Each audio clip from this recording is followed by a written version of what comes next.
Hey, what's good everyone? Look, last man here. Look at the automotive tester here I referred to in the video. This is yesterday, switching the starter out, neutral safety switch video. Automotive tester, as I called it, that's really a circuit tester. That's the proper name for it. And really, if I had this thing yesterday, it would have saved me a lot of time, a lot of effort. I got this thing several months ago to test a circuit on windshield wiper motor, to test to see if it was the motor, the wiring harness, or the switch itself. So got one of these things, unplugged the wiring harness from the motor, and it's probably like 4 or 5 terminals in there. So you stick it on low, you probe one of the terminals, you see which one lights up, you know that's too low, and you go to high and you probe all the terminals, you got high, intermittent, and things like that.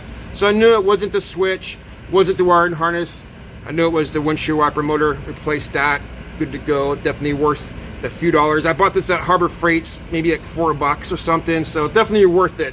In this situation here, I wish I had it yesterday because I'd be able to diagnose this a lot sooner, a lot easier. Let me go ahead and unplug the starter, the ignition cable from the starter here. Where is it? Right there. There we go. Put the camera right here. So I only have 2 hands. It's this little small, you don't want to bend or break anything, probing, sticking a probe inside of a plug. But you want to make sure you got good contact right there. I have it hooked around here so I can hold it in the air and still probe it right there. I think that's good like that. And again, at the other end here, it's connected to the battery. So when we send power to ignition, it should light up this light right here and basically send a signal to the, not send a signal to the battery, but complete the circuit to the battery. Come up here into the cab.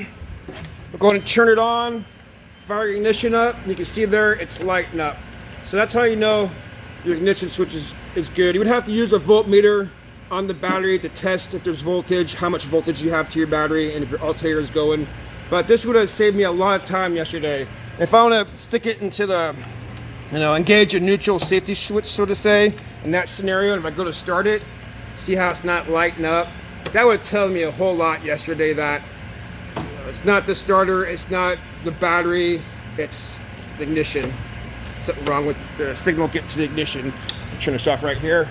So that would have saved me tons of time, a couple $100, and I'm not terribly disappointed. Change the starter. It could have lasted 1, 3, 5, 10 years. Who knows? A little peace of mind now that we got a new starter. So I'm not terribly disappointed. But this is a really good thing to have around. Save you time and effort to try to figure things out, testing circuits. This is only for a 12 volt, maybe a 20 volt system.